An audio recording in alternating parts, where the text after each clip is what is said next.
Welcome to the Imaginaries. Hello, and welcome to the Imaginaries podcast, a podcast about the science fictional and fantastical.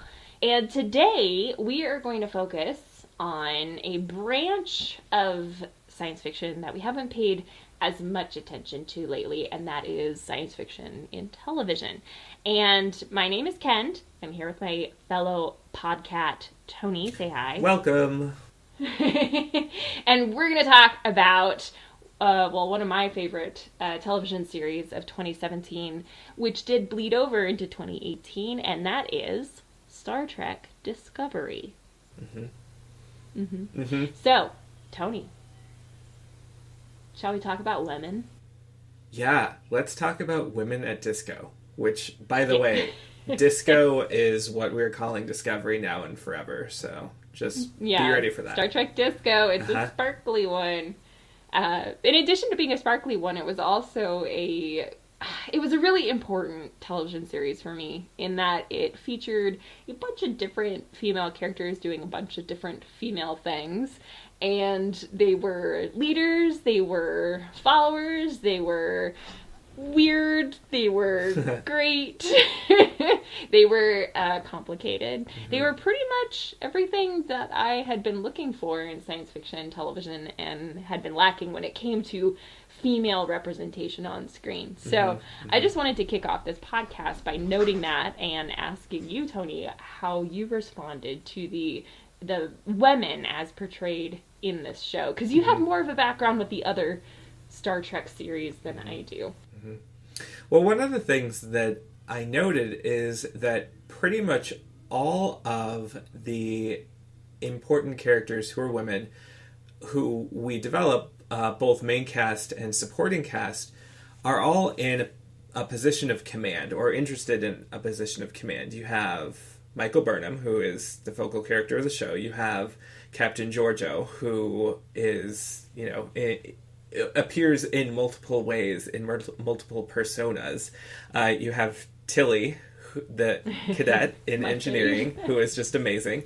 You have Admiral Cornwall, and then you have Laurel from on the Klingon side of things.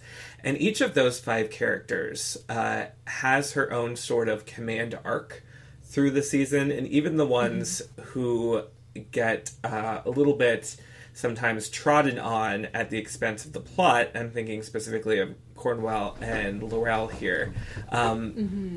Still have strong backstories and have a journey through the season that sort of like arrives with those characters at a different place than where they began. But I also really, really appreciate Star Trek is, for me at least, and this is going to get into a little bit of aesthetics, but Star Trek is responsible for my love of jumpsuits, specifically for color-coded jumpsuit uniforms. So all of those things are on display on Disco. But more specifically, you can sort of say, whether you're looking at the original series or Next Generation or Voyager, I mean, it's in all the series. You see a color, you know where that person belongs. You see red for TNG, you know that person's in command. You see gold, you know engineering or security or operations. You see blue, you know it's sciences or medical. And so to sort of have that going into Disco, where I'm going with this is that all the women that we see, even though they have that command path, that command track that they sort of follow, they're all approaching it in really different ways. So Tilly is an engineering genius. Michael Burnham is a scientist. Admiral Cornwell has a background in counseling or in medical. We haven't really gotten that yet, and I hope we get more, because I think it would be fucking rad, since we know that counselors are a thing in Starfleet, if her background was as a counselor and she rose up to become an admiral. Giorgio, we don't really know exactly what her background is, and then Laurel, we see a little bit, of her background in the Klingon Empire and where she ends up by the end. But the fact that we have so much diversity in terms of Trek's work, and what I mean by that is that a lot of emphasis, I think, is placed on the basic color coding of who you see.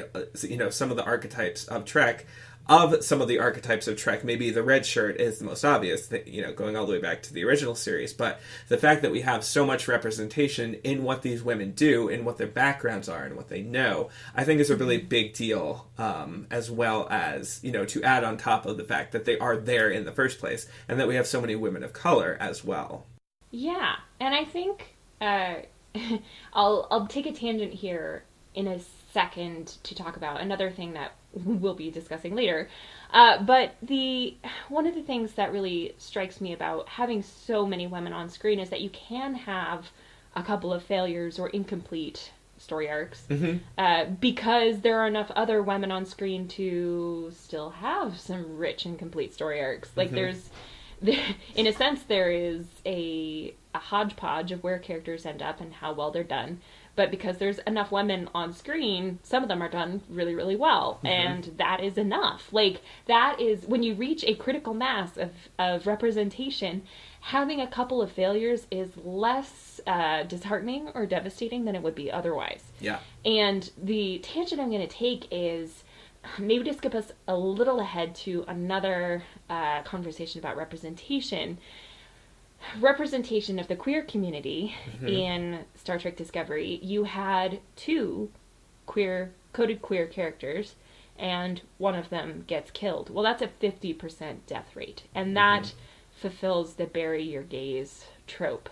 And so there aren't enough queers on screen for that to be, there's never, I don't know, it's problematic. But if you had more queer representation on screen, there would be less riding on an individual character's fate, if that makes sense. And because there were only 2 queer characters, and spoiler alert, a little after the fact, but one of them dies, and in a pointless way.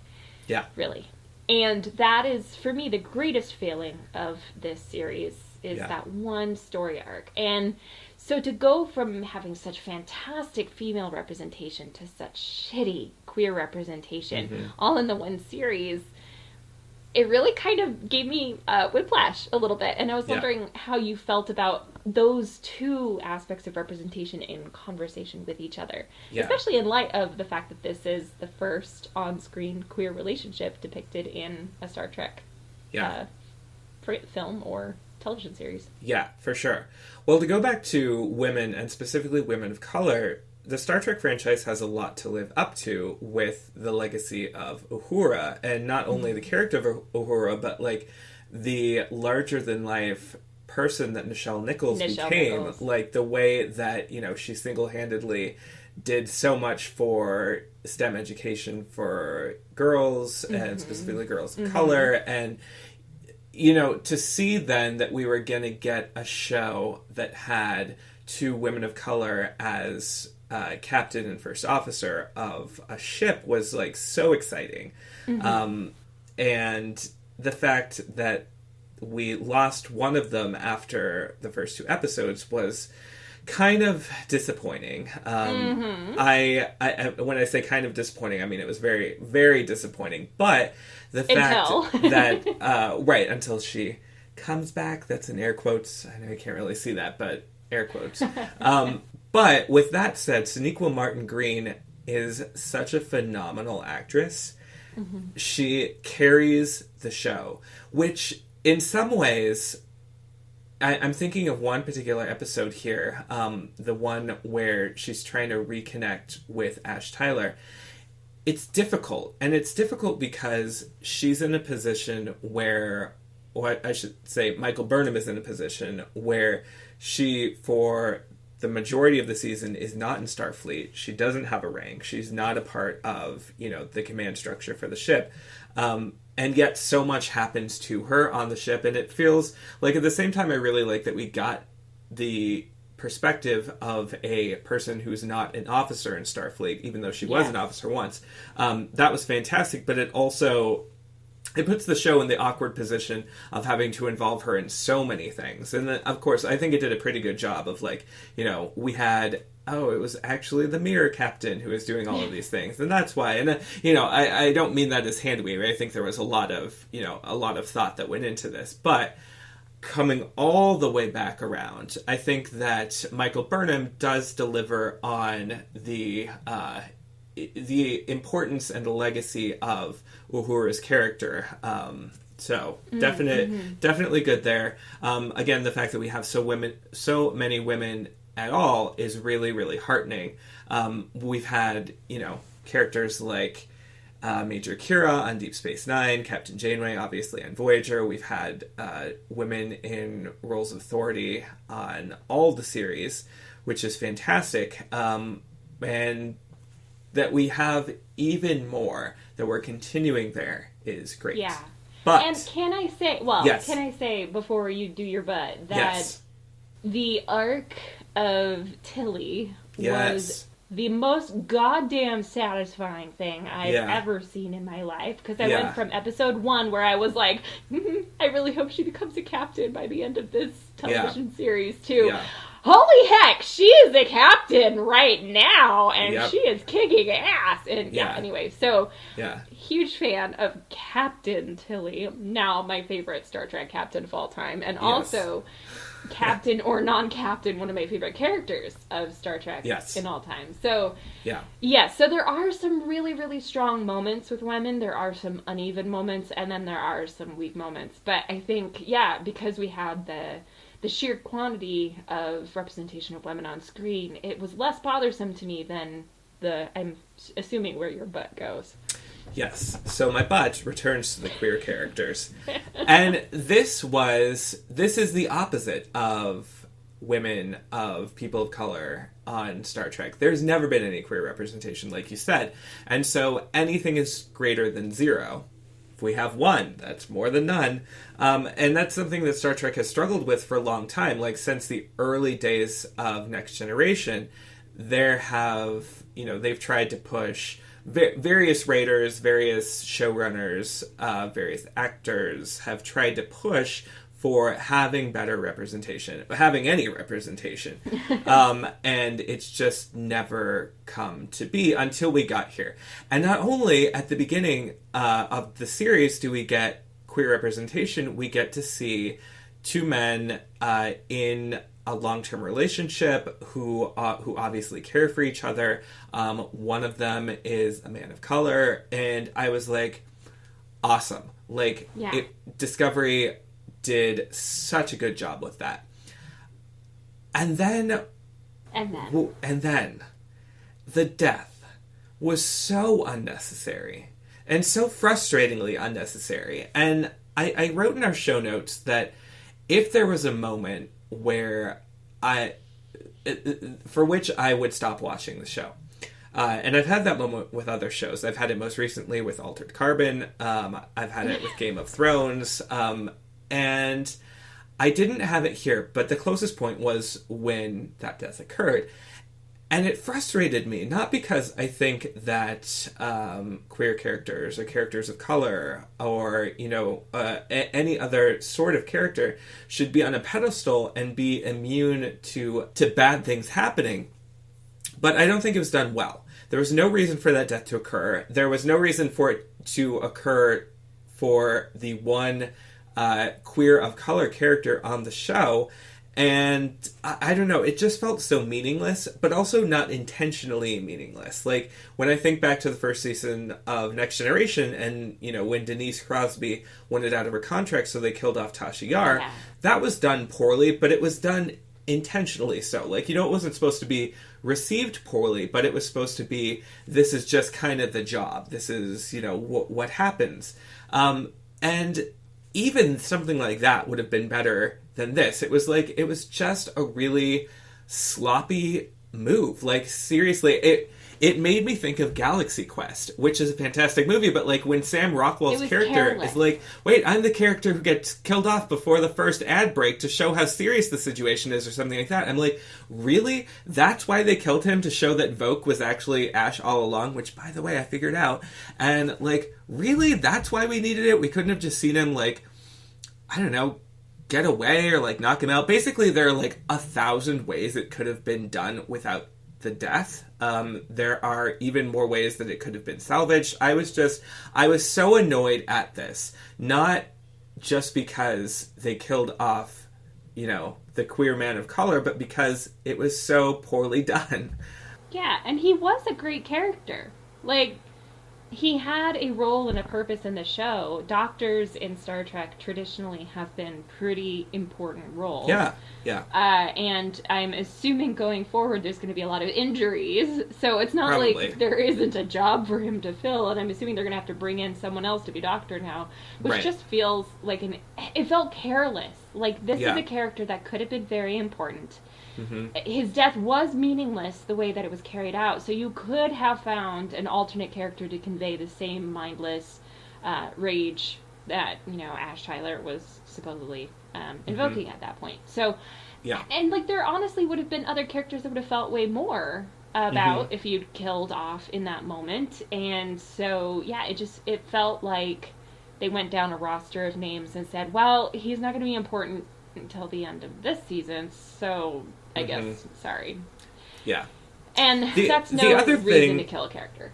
No, absolutely not. But the other thing that bothered me about it, in addition to all the things that we've said already, is that Trek has been criticized again and again for being this, like, kind of singles cruise love boat in space. Yeah. In that, like, everyone is perpetually single all the time. And it seems, like, particularly egregious with series like Deep Space Nine and, like, Next Generation, in which the fact that the Enterprise in Next Generation could carry families was such a big feature, and the fact that basically none of the main characters had a family except for Dr. Crusher, and then she was a single mother.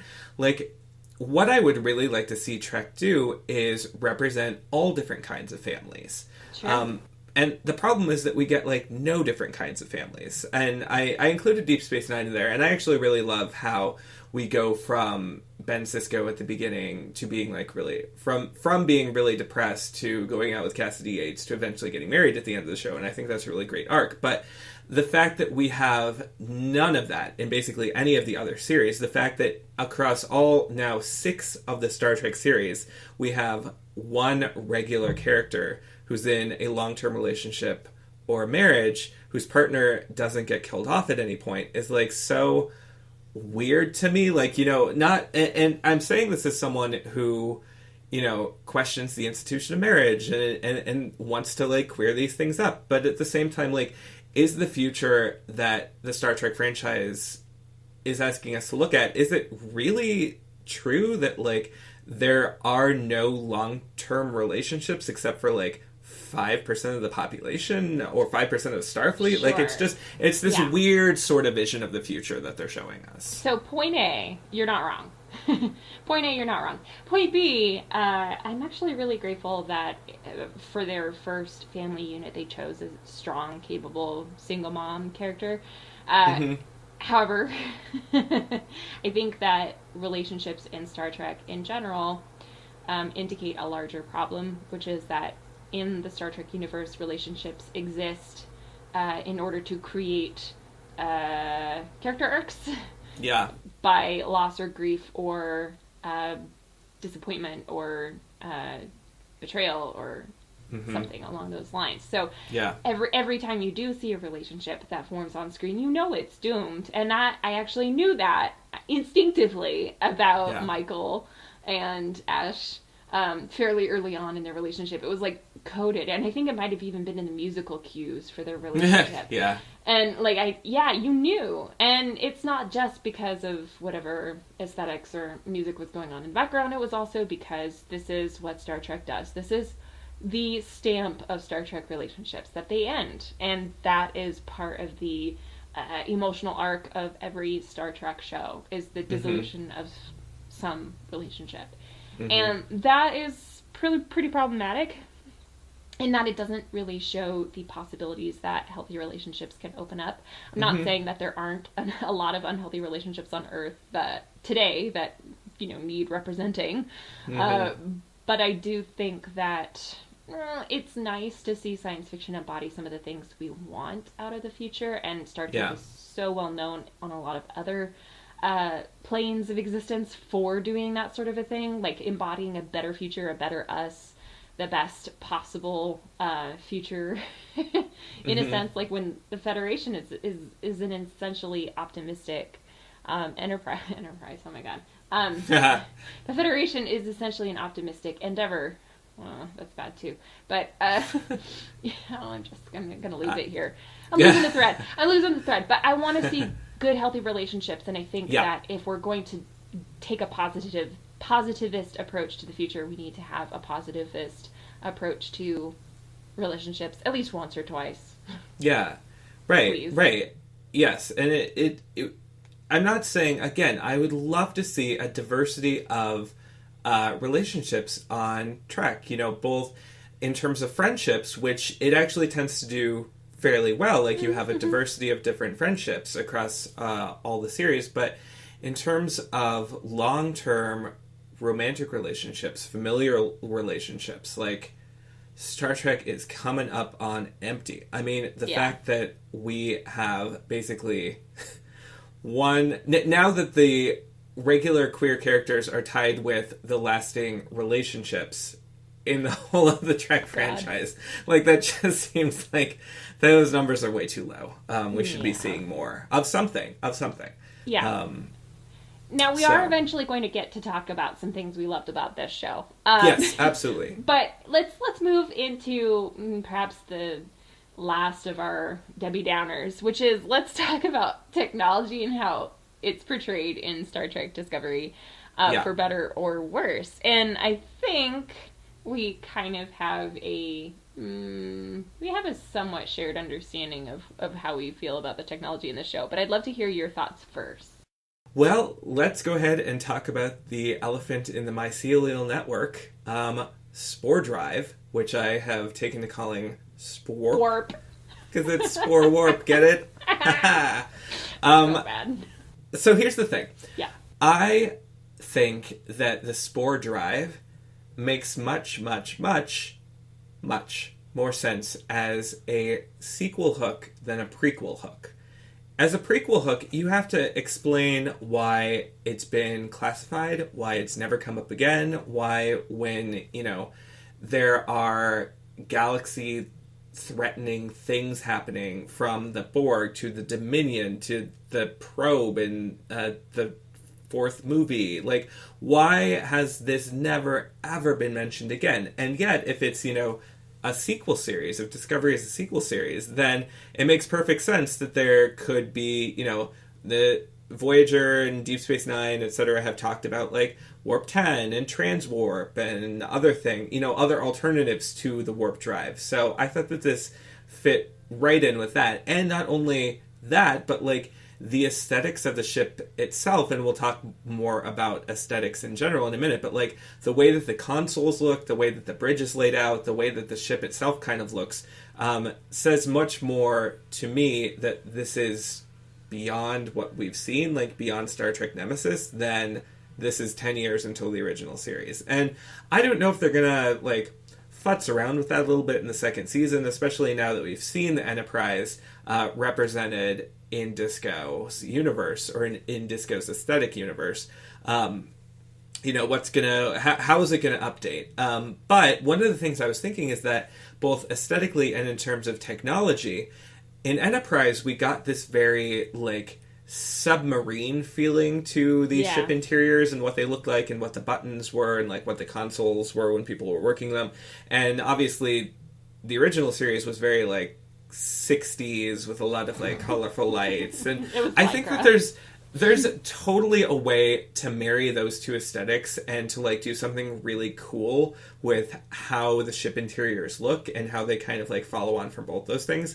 And I think that there are a lot of visual cues. I would have to go back through looking for them, but just everything about both the technology in how it was represented in the universe and how it was represented on our screens, like people actually interacting with the ship, I was like, this makes so much more sense as a sequel, not as a prequel. So right. that is my big thing. And some of this comes down to, like, simple aesthetic preferences. Like, I would have preferred submarine versus aircraft carrier or whatever. Mm-hmm. But part of it is also, it just feels out of place, and it feels like...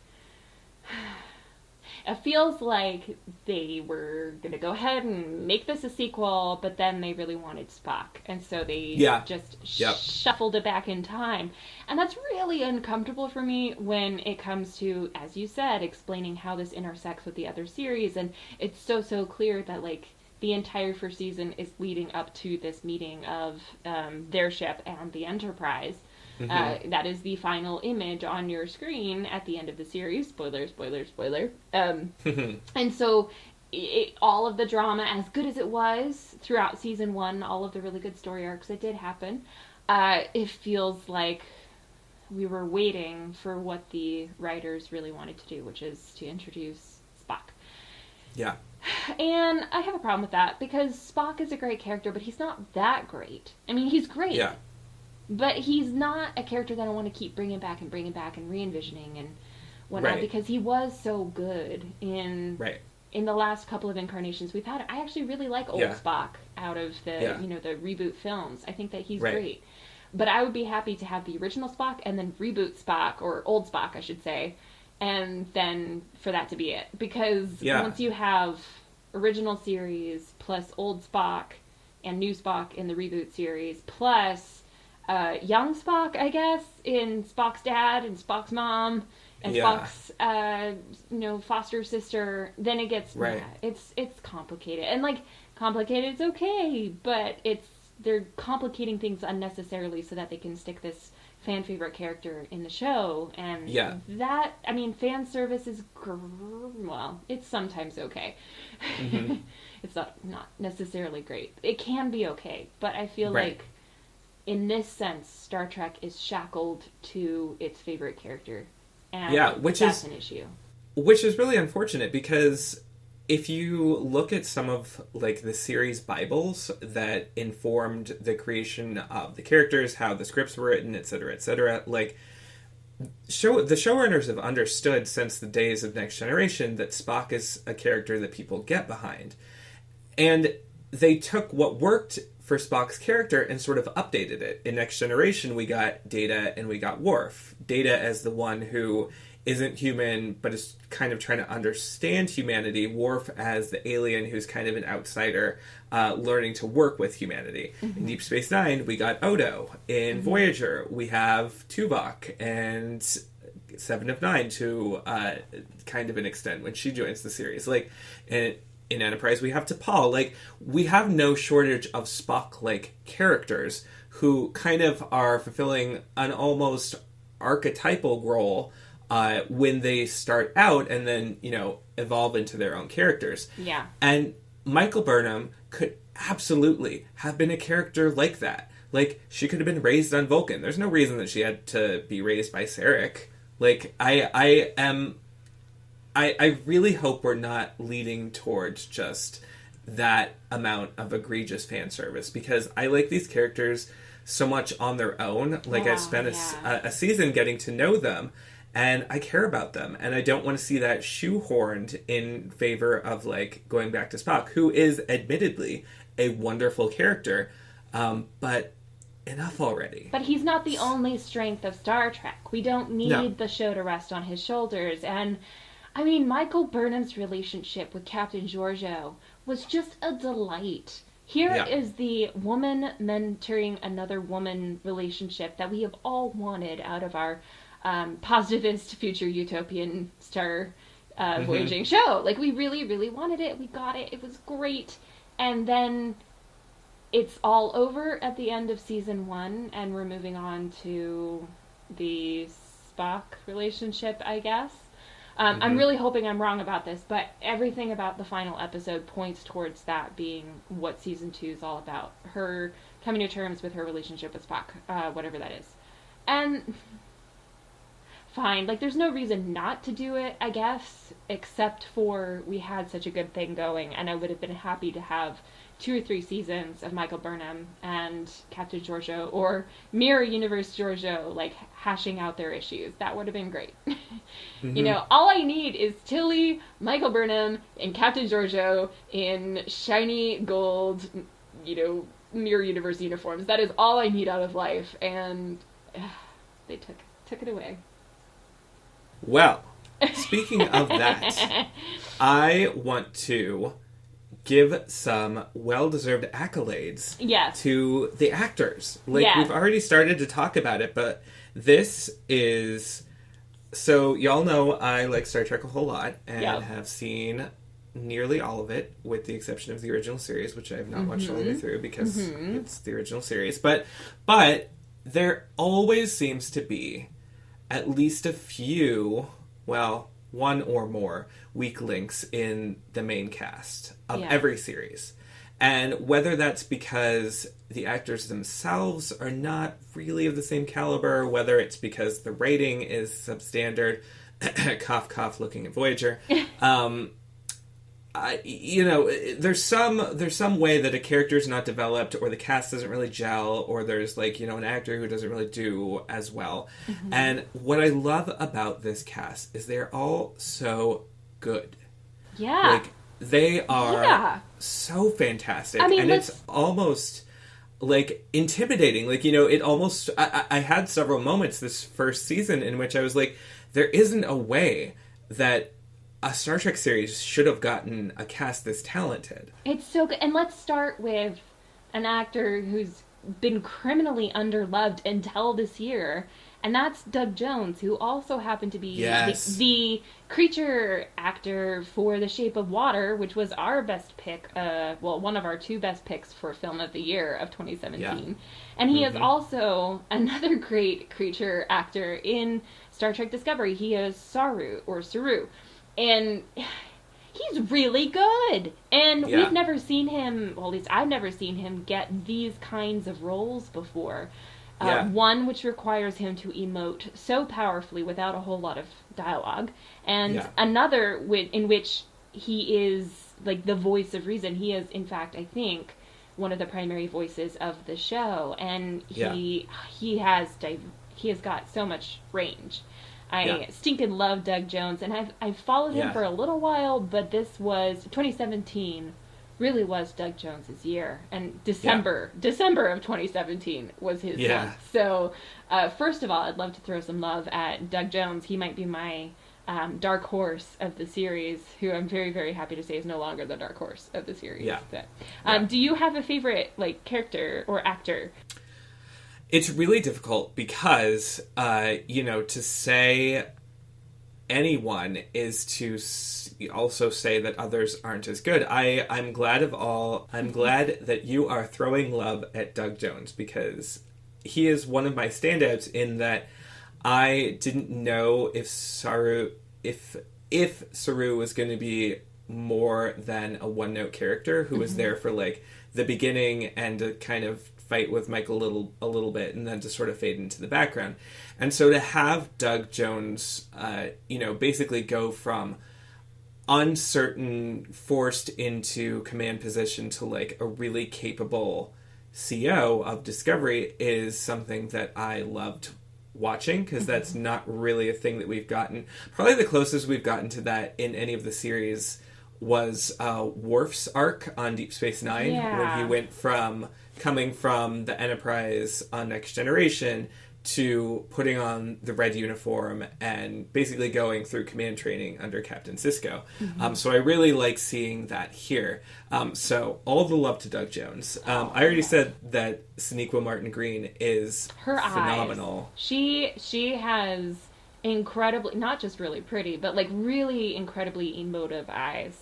I noticed that the show also knows that this is one of her strengths and played to it, which is very, very smart. I think what was really telling for me was the moment when she's in that beat-up shuttle that's being eaten by the bacteria in the first episode. I think it's the first episode when she ends up being plucked into the Discovery crew. There's a couple of shots when she's in the shuttle where you just see this rich interplay of despair and bleak, resignation, and then, a tiny spark of hope, but also mostly bleak despair. and just, her ability to hold the emotion of the moment in just her eyes and her posture is really powerful, because she is Vulcan. She's human Vulcan. And that I think she does it even better than Zachary Quinto. And I love Zachary Quinto, but in terms of embodying the Vulcan like reaction to situations, it was really, really powerful. Anyway, so yeah, that would be that's a real strength of her character. Any other major standouts for you? Michelle Yeoh just has this regal presence, but also playful. But also very playful, right? She's not, when I say regal, maybe commanding is a better word, because she's like, no matter what she's doing, no matter what she's saying, no matter what she's wearing, no matter how she's looking, whatever, like, whatever she's doing on that screen, she has my full attention. Yes. And it's amazing. And I almost just wet how my she pants. does that. I almost wet my pants when she pulled that sword out in the later episodes. She is a force on screen. That is absolutely true. And Mary Wiseman is great. Okay, so I have to give so many props to Mary Wiseman, because somehow in this cast that is like, partially really established film actors, Michelle Yeoh, Jason Isaacs, partially really established stage actors like Anthony Rapp. Like, I don't understand how you could have possibly, as an actor, gone into that and like held your own, and yet she's so good. She's so good. She's so good. I'm just like, I mean, it's so amazing what she does with Tilly. She is the delight of the show. Like, you look at her and you're like, this is the humor, she is the comic relief without being ridiculous. In fact, her character has a great deal of pathos. She's been through a lot. She obviously has things that she's dealing with in the present, and yet she also has this like glittering story arc in which she really comes into her own, and yet maintains the humor and the awe. She is the character who feels awe at things. And she is, we need that, because Anthony Rapp's character is great, but he's almost inured to the wonder of it all until, his brain gets taken over by mushrooms. And so she is our pathway, our audience pathway to experiencing the wonder of the show in the midst of it. I mean, it's a pretty dark show in a lot of ways. So we needed her, and she really leveled up and took ownership of the role and gave us something new. I don't think I've seen a character like, I haven't seen as much Star Trek as you, but I haven't seen a character like her. No, I think that, having a character who not only is comic relief, but also the emotional heart of the show in a lot of ways, and has her own arc. Honestly, I think the closest that Trek would come to that is Quark on Deep Space Nine. And even so, like, Tilly is a very different character than Quark ever was. Because Quark also had that kind of, like, observation of humanity thing going on, which Tilly doesn't not have to a certain extent, but also, like, that feeling, that audience surrogate where she's feeling awe, where she's experiencing these things. That was never a part of Quark's character. So, definitely not the same kind of character. Tilly is something new. Mary Wiseman turns Tilly into, a character that can be all those things. She's nuanced enough. Her performances are nuanced and delightful, and let Tilly be just all of those things at once. I am just floored, honestly. And so impressed. And actually, every character. I'm not a huge fan of Jason Isaacs. I mean, I honestly don't know anything else that he's been in. But he's another actor where I didn't really have any expectations going in, and I found him a very interesting character. Like, his acting rendered the character interesting. There's a lot of ways in which they could have gotten Gabriel Lorca wrong. I felt, maybe I saw a little bit of where things were coming, but a lot of his character was surprising. I never quite knew what he was up to, where he intended for the Discovery to go until the very end when you're supposed to. And I found a lot of that was in the acting. I think if he hadn't have been such an inscrutable, complex, layered character, we would have seen his conniving scheming coming a lot longer or a lot farther off. So again, more props to Jason Isaacs. He was a surprise. I also really enjoyed the last character I will fawn over endlessly in the show was Rainn Wilson as Harry Mudd. He owned every scene that he was in. He chewed scenery, and he got to literally murder everyone so many times. Yep. And he was another character who was a delight. I mean, I was uncomfortable with him when he was on screen, but I also really found him compelling and interesting. And I know that he's a recurring character elsewhere in the Star Trek universe. So he did, I think, a pretty good job of, paying homage to those other appearances without being shackled to them. And that made his character special to me. Yeah. Yeah, and last cast note I have is that I really appreciate the recurring characters and the way that those actors have through, the way that they appear, the way that they act non-vocally when they have lines, the way that they act with the few lines that they have.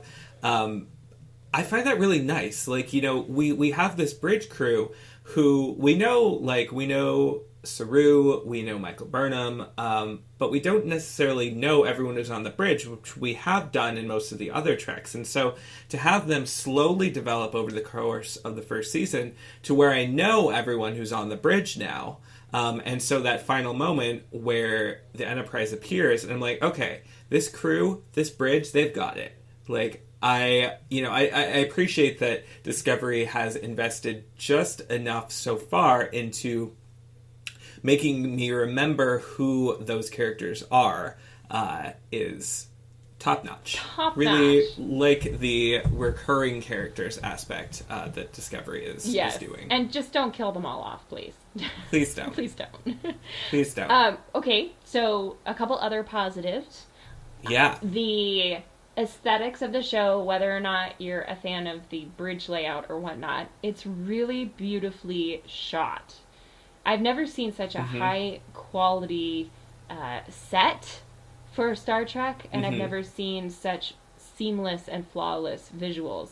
I mean, yes, it should have been a sequel, but that aside, it's gorgeous, and that introductory sequence is beautiful, and the music is very rarely overdone. Yes. So I would definitely say that the visuals of the show are one of the show's greatest strengths. Yeah, agreed. The aesthetics, whether or not they're locating disco at a particular place and time in the Trek universe, the internet can argue about that forever, probably. But they are beautiful. Yeah. And that is what I care about most. I want my show to look pretty, goddammit. Whether that is like pretty. Scrappy pretty, whether it's like, seamless pretty, whatever kind of pretty it is. As long as it sticks to it, pretty. And it does. I know what the Discovery aesthetic is now. And that's impressive. Yeah. I don't think that's really easy to do in like one short season of a show. Well, and not just the Discovery's aesthetic, but its mirror universe aesthetic, which is also really interesting. Yes. So the mirror universe, for those who haven't yet seen the show but are apparently willing to go through a lot of spoilers, the mirror universe is shot in warm tones, like gold tones, and gold, literal gold is everywhere in this mirror universe. They are basically space Nazis. It's the Terran Empire. And Tony, you can talk more about that because you know its history throughout the other Star Trek shows. But aesthetically speaking, there's not just one definitive aesthetic to this show. There was actually two, because they spend a significant amount of time in the Terran Empire. And the Terran Empire, for me, is now a definitive aesthetic because of this series. I know it has appeared in other series. I've seen it show up in other series, but I can't remember what the heck it looks like. I mean, I really can't. So this is the first series to nail down for me how an alternate universe, mirror universe, interacts with and can enrich a mainstream science fiction show set in the future. Because, I mean, we're used to mirror universes maybe a little bit more in an alternate history context, like a past history context. So this was really rewarding for me to see it in the future and to see this another great conversation about imperialism and colonialism. We need more of these narratives, and we're getting a couple of them in 2017, 2018, so that's exciting. But aesthetically speaking, it's also great. So, yeah, aesthetics, gorgeous. Well, let's actually take that ball and run with it and wrap up on the Mirror Universe, because I know we have some thoughts. You have you have some definite thoughts about the Mirror Universe, and I have some definite thoughts about the Mirror Universe, both good and yeah. I mean, I'm not gonna drown out the positives of the Mirror Universe. I think it does more good than harm, but I do wonder, why are they always space Nazis? I mean, that is. When we do get evil future social experiments, for lack of a better term, it's always an empire, and that empire is always space Nazis. And I know that, and I'm not downplaying the fact that in living history still, for some of us, the greatest evil that we've known has been Hitler's Germany, but I do think it almost does a disservice to all of the other great societal wrongs that are even still progressing today. We have a lot of different social experiments gone rogue and gone wrong on planet Earth in 2017 and in the past, and I'm just curious what it is that draws science fiction writers to space Nazis. Space Nazis. I'm not saying it's bad. I'm just saying that I've seen a lot of space Nazis recently, and I'm kind of wondering, are we going to get other space evil dudes? Yeah, right. And that's before I get to one of the things. The big thing that I want to wrap up with respect to the Mirror Universe, I do think it's important to recognize the departure in storytelling tradition that Disco represents for Trek as a franchise. Obviously, Enterprise was ended more than, my God, 10 years ago. Yeah. When did it wrap up? I think it was 2005. Something like that. So, definitely it was butting up on the edge where serialized storytelling was becoming more the norm for a lot of shows on TV, where shorter seasons that were serialized. Not serialized. What am I saying? Yeah, serialized. Yeah, serialized. What was more normal, and obviously, that was happening. Deep Space Nine had more of a recurring story going on. Obviously, Babylon 5 was happening at the same time, and that was really super serialized, but that was a little bit ahead of its time. But the fact that we got to spend so much time in the Mirror Universe, when for most of the episodes in which it's appeared, it's been kind of like we accidentally crossed over, or someone crossed over to ours, and we have to wrap it up by the end of the episode. With the exception of an Enterprise two-parter, which kind of, complicated that a little bit more. But they got an hour and a half to play with it instead of 45 minutes. We spent an extended period in the Mirror Universe, like basically half the season. Granted, it's a short season, but, half the season is at least 4 episodes, sequentially. Right.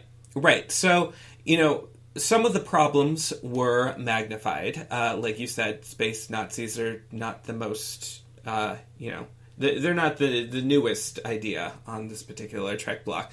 But we also got to spend a lot of time getting to know the aesthetics of the Mirror Universe, getting to know the characters of the Mirror Universe in a way that we really haven't gotten to since Deep Space Nine, which had several episodes over the course of several seasons set in the Mirror Universe.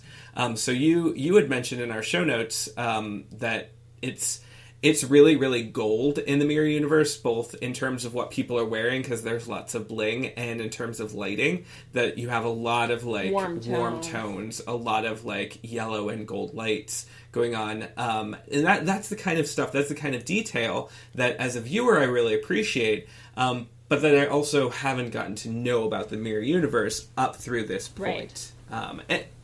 So, definite positive there. It's so interesting to me, and I think pretty soon here in our list of upcoming podcasts to go down, we have a podcast in mind discussing alternate histories. And we have had, in the beginning of 2018, at least 3 alternate histories that have gone back to World War II era. And there seems to be, not just in the future, space-related alternate universes, but also in the past, this fixation on that period in time, the Imperial.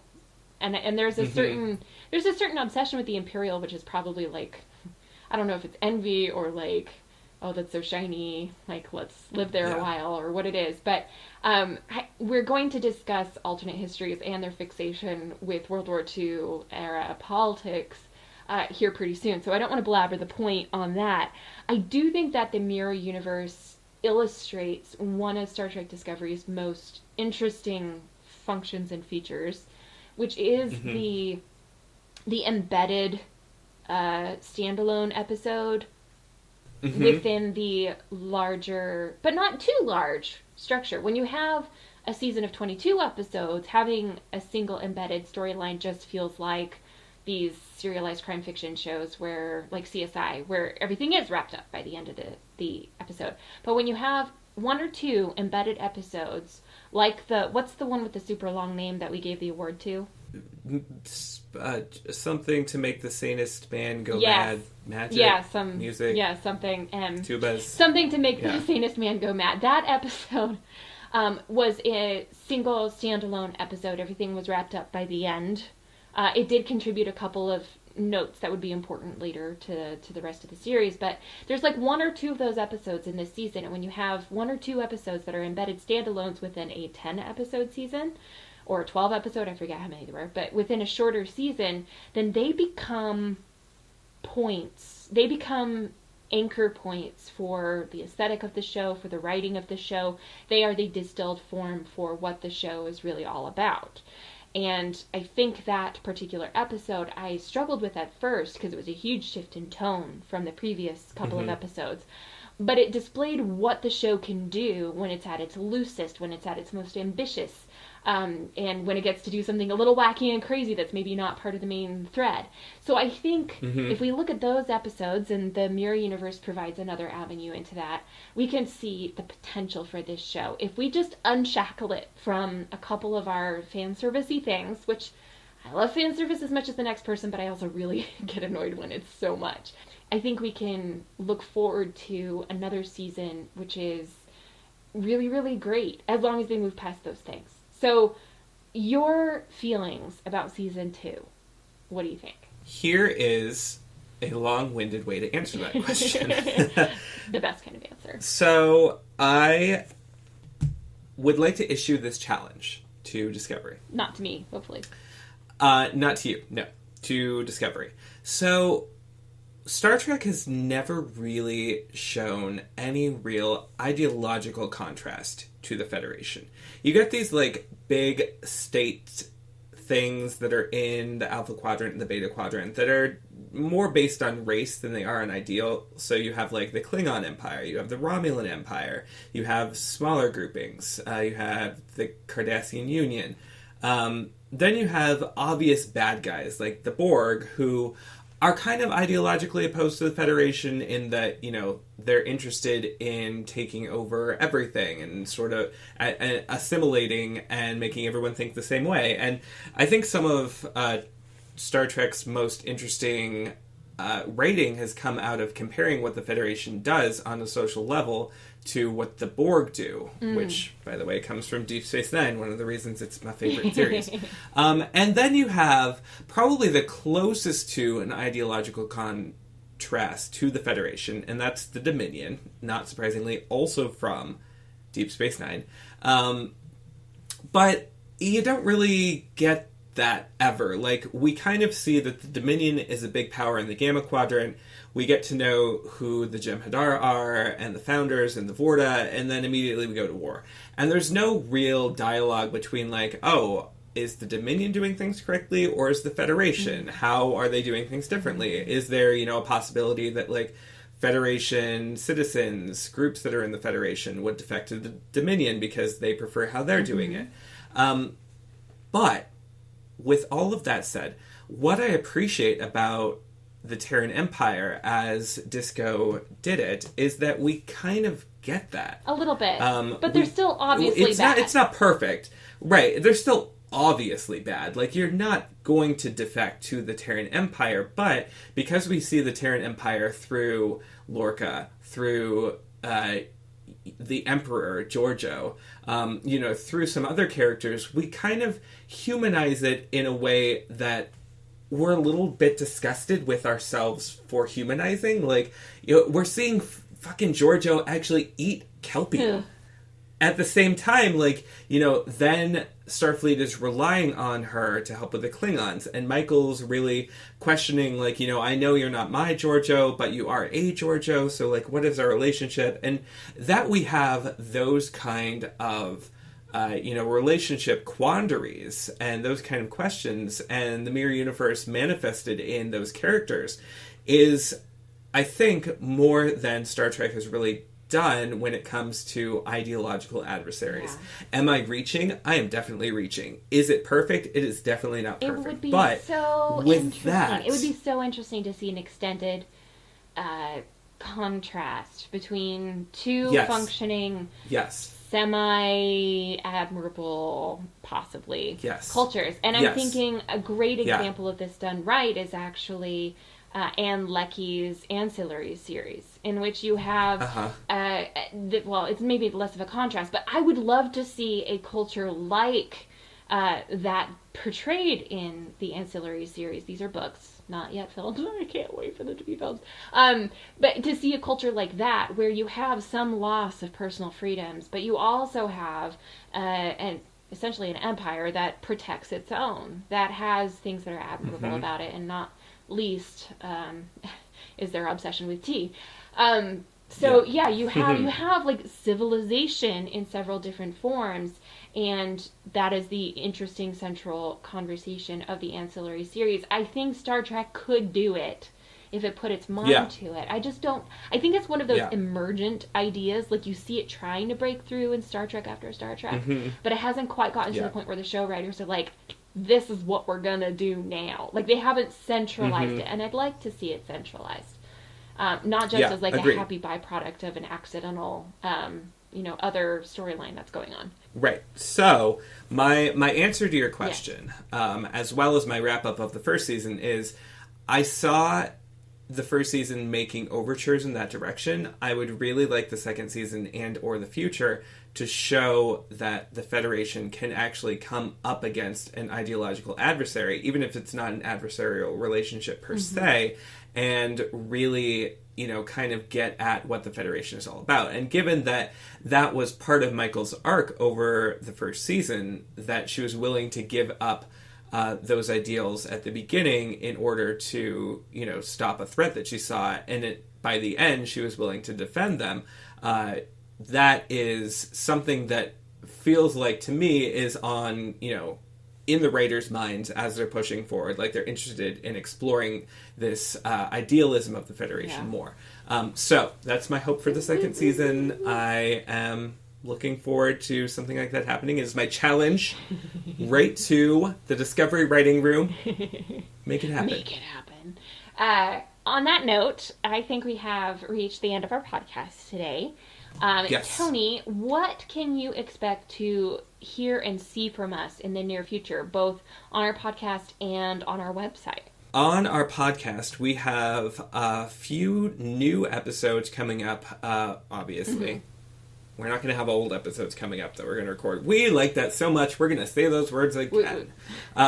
But I know we've been talking about a couple of podcasts, one about space stations in science fiction, another about starships in science fiction.